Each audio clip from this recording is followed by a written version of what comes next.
प्यारे बच्चों, class 10th UP board सामाजिक विज्ञान में मानचित्र कैसे भरें, यह एक बहुत ही महत्वपूर्ण सवाल है।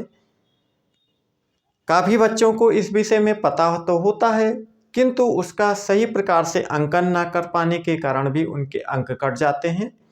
यहाँ पर हम बहुत ही सरल भाषा में, आसान शब्दों में मानचित्र भरना सीखेंगे और 10 अंक कैसे प्राप्त करेंगे, बहुत ही आसानी से यहाँ पर वो तरीके बताए जाएंगे कि आप अच्छी तरीके से वो 10 अंक प्राप्त कर सकते हैं।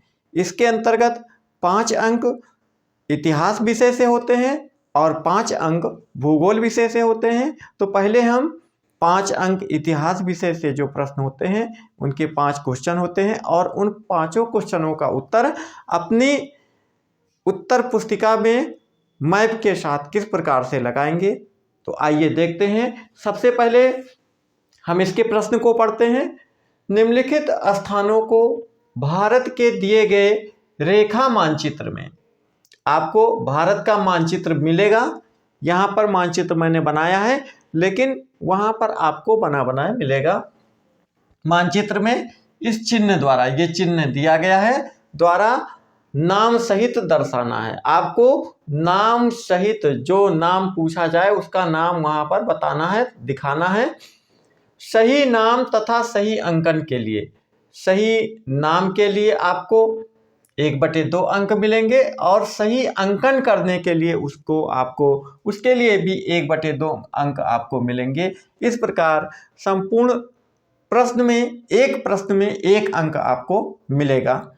इसी क्रम में पहला प्रश्न देखते हैं। पहला प्रश्न है कि वो स्थान जहां जलियांवाला बाग हत्याकांड हुआ था। बच्चों, वो स्थान जहां जलियांवाला बाग हत्याकांड इतिहास में पढ़ाया जा चुका है। जलियांवाला बाग हत्याकांड कब हुआ था और कहां पर हुआ था, तो इसके संबंध में यहां पर मैप दिया गया है।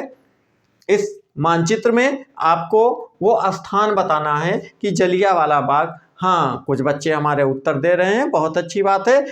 बच्चों, जलियांवाला बाग हत्याकांड अमृतसर, चूँकि पंजाब, और अमृतसर कहाँ पर है, पंजाब में।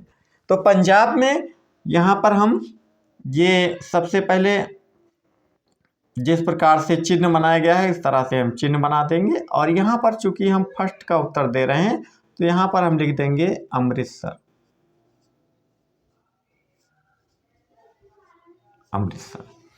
इस प्रकार से हम कोशिश करेंगे पेंसिल से। अगर पेंसिल नहीं उपलब्ध है तो पेन से भी हम वहाँ पर लिख देंगे। अगर यहाँ पर जगह कम पड़ती है तो हमें तीर के माध्यम से कहीं से भी, लेकिन जहाँ पर वो स्थान है उस स्थान को पर यह चिन्ह बच्चों जरूर बनाना होगा आपको, तभी माना जाएगा कि निश्चित स्थान या सही स्थान के लिए। क्यों? क्योंकि कहा गया है कि सही नाम हो गया आपका अमृतसर और सही अंकन, ये जो अमृतसर है वो सही स्थान पर भी होना चाहिए। तो इसलिए ये चिन्ह बता रहा है कि आप सही स्थान पर हैं, इसलिए यहाँ पर भरा जाएगा। पहले प्रश्न का उत्तर है अमृतसर। अमृतसर में जलियांवाला बाग हत्याकांड 1919 में हुआ था। अगला प्रश्न है वो स्थान जहाँ सितंबर 1920 में, ये तीसरा प्रश्न मैं पढ़ रहा था। दूसरा प्रश्न, वो स्थान जहाँ से महात्मा गांधी ने नमक कानून तोड़ा था। नमक कानून तोड़ा था महात्मा गांधी ने, हम जानते हैं गुजरात के दांडी में जो है नमक कानून तोड़ा था। तो हम गुजरात के पास में दांडी नामक स्थान पर पहुंचते हैं और यहाँ पर हम अपना दूसरा सवाल का क्वेश्चन नंबर डालते हैं और यहाँ पर लिखेंगे दांडी। इस प्रकार से दांडी लिखेंगे। यहाँ पर दूसरे प्रश्न का उत्तर हम यहाँ दूसरा लिखेंगे और दांडी लिखेंगे। प्रिय बच्चों, आपको इसी प्रकार से लिखना है।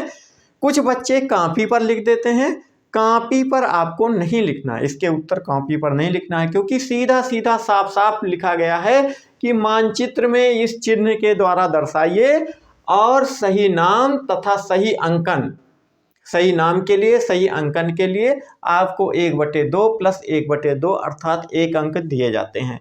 आपने सही नाम लिखा है लेकिन जगह का स्थान, कुछ बच्चे तो ऐसे होते हैं दांडी यहाँ है तो यहाँ मध्य प्रदेश में लिख देते हैं। इस प्रकार से अगर आप सही स्थान पर नहीं लिख रहे हैं, अगर आप यहाँ लिख रहे हैं तो केवल आपको 1/2 अंक तो मिलेगा, लेकिन पूरा 1 अंक जो मिलना चाहिए वो नहीं मिलेगा। इसलिए इन बातों का ध्यान रखें। अगला तीसरा प्रश्न, वो स्थान जहां सितंबर 1920 में भारतीय राष्ट्रीय कांग्रेस का अधिवेशन हुआ था। बच्चों, सितंबर 1920 में भारतीय राष्ट्रीय कांग्रेस का अधिवेशन, इससे संबंधित प्रश्न हर बार पूछे जा रहे हैं। 2 अधिवेशन 1920 में ही 2 अधिवेशन हुए थे, एक सितंबर में हुआ था, एक दिसंबर में हुआ था, तो इसलिए यहाँ पर सितंबर 1920 में पूछा गया है। तो सितंबर 1920 में बच्चों भारतीय राष्ट्रीय कांग्रेस का अधिवेशन कलकत्ता में हुआ था। तो हम भारत के मानचित्र में कलकत्ता में पहुँचेंगे। आइए हम लोग बिना किसी यात्रा के डायरेक्ट कलकत्ता पहुँचते हैं और वहाँ कलकत्ता में हम भारतीय राष्ट्रीय कांग्रेस अधिवेशन को यहाँ पर दिखाएंगे। तीसरा है ये हमारा, और यहाँ लिखेंगे कलकत्ता। कुछ लोग कोलकाता भी लिख सकते हैं अगर इंग्लिश में लिखना चाहें।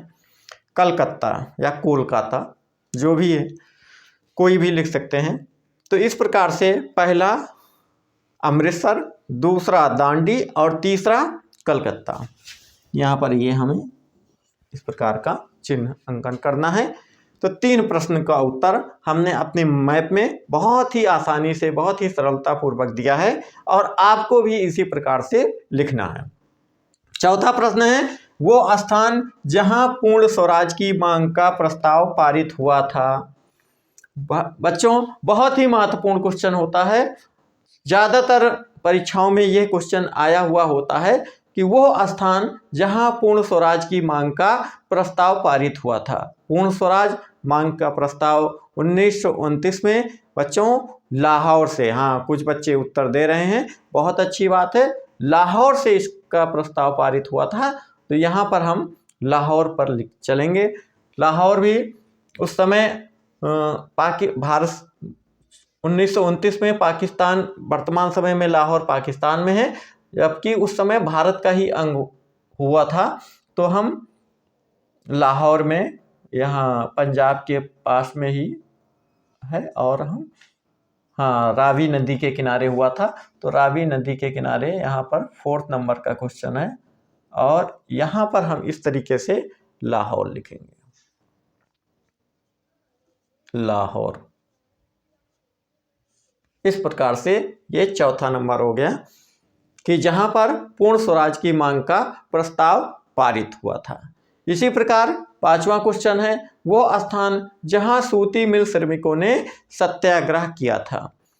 सूती मिल श्रमिकों ने, मजदूरों ने, श्रमिक का मतलब मजदूरों ने सत्याग्रह आंदोलन किया था, उस स्थान का नाम यहाँ पर लिखना है। तो सत्याग्रह आंदोलन, जी बिल्कुल सही, अहमदाबाद में हुआ था, गुजरात में अहमदाबाद में। इस प्रकार से हम 5वें नंबर का क्वेश्चन यहाँ पर लिखेंगे, अहमदाबाद में।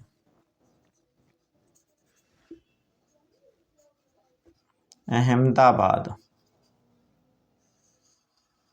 लिखना भले कहीं पर भी चला जाए, किसी भी राज्य में लिखने का हो जाए, इधर उधर हो जाए, लेकिन सही स्थान बच्चों वो ज़रूरी है कि वो उसी स्थान पर होना चाहिए। थोड़ा सा इधर उधर 19-20 हो जाए उससे कोई दिक्कत नहीं है, लेकिन वो उसी राज्य में, तो इतना तो होना चाहिए कि उसी राज्य में ही होना चाहिए, दूसरे राज्य में वो स्थान ना पहुँचे। इस प्रकार से पहला अमृतसर, दूसरा दांडी, तीसरा कलकत्ता या कोलकाता, चौथा लाहौर और 5वां अहमदाबाद। इस प्रकार से जब हम अपने प्रश्नों का उत्तर लिखेंगे और इसको हम अपने, जो हमें मैप प्राप्त होता है, उसको अपनी उत्तर पुस्तिका में कहीं पर भी इस प्रकार से स्टेपल कर देना है या धागे से बांध देना है। यहाँ पर आपको 2 चीज़ें ज़रूर लिखनी होती है। आपका अपना विषय लिखा जाना होगा और रोल नंबर बच्चे ज़रूर लिखें। क्यों, कभी कभार अक्सर देखा जाता है कि ये जो मानचित्र 1 पेज का होता है, ये हो सकता है कि ये हमारी कॉपी से किसी भी प्रकार से निकल कर अलग हो जाए, तो रोल नंबर पड़ा होगा तो पता लग जाएगा कि ये इसी रोल नंबर का मैप है और एग्जामिनर वहाँ से उठा करके इसको जो है आपको पूरा का पूरे अंक दे देगा, नहीं तो आपका 5 नंबर का नुकसान हो सकता है। इस प्रकार की गलती आप लोग कभी ना करें। बाकायदा अच्छी तरीके से अभ्यास के माध्यम से आप अपना एग्ज़ाम दें और अच्छे से अच्छा मार्क्स प्राप्त करें। धन्यवाद।